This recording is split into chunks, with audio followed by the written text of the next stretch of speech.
What could be the most brutal way for an insect to die? Being thwacked by a human? Snatched by a slimy reptilian tongue? How about having your brain overrun by a deadly parasite while being eaten alive? It's probably that one. This is the cordyceps fungus, and it survives by turning insects into zombies. Not that kind of zombie, but it's pretty rough, not gonna lie to you. Animal zombies don't eat their family and friends. They lose control over their bodies and behavior when infected by parasitic fungi called cordyceps. Over 400 varieties of cordyceps infect as many as 10 different insect groups. Some specialize in one kind of insect, like carpenter ants. Others aren't quite that picky. All the cordyceps wants is a safe place to raise its kids.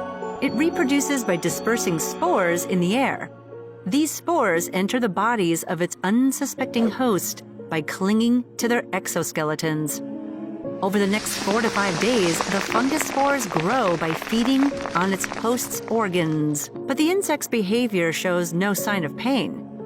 It gets increasingly hyperactive, hypersexual, or zombie-like. Eventually, it'll be triggered to head to a more humid microclimate that's better suited to the development of the fungus. You'd think cordyceps control the minds of these insects by infecting the brain cells, but that's not the case. Instead, the spores hack the nervous system using bioactive compounds. This allows it to release dopamine to reward specific behaviors. Other cordyceps spores work by altering an insect's DNA. This doesn't sound like an alien invasion, I don't know what does. An infected ant feels compelled to climb a high branch and bite into a leaf or stem with all its strength. The growing fungus spores eat up the last of the ant's internal organs as it stays in place, anchored by its bite. This vantage point offers optimum light and humidity for the cordyceps to mature over the next 3 weeks. The ant eventually dies, and the fungus blooms out of its head. Guess I know what I'm going to be for next Halloween. Cordyceps fungus. It's now ready to disperse more spores that latch onto other ants passing by. The cordyceps fungus can easily wipe out entire ant colonies.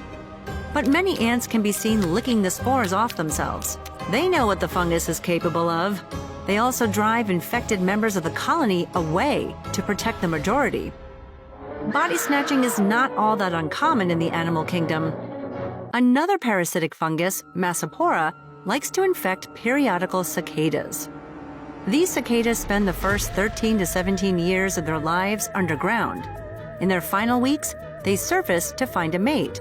The Massapora hijacks their bodies and starts feeding on their organs. Soon, their rear half falls off and is replaced by the fungus itself.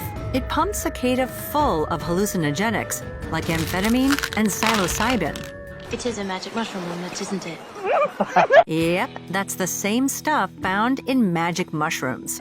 We'll never know how many double rainbows the now frisky and energetic cicada sees, but we do know that the chemicals help repress the pain.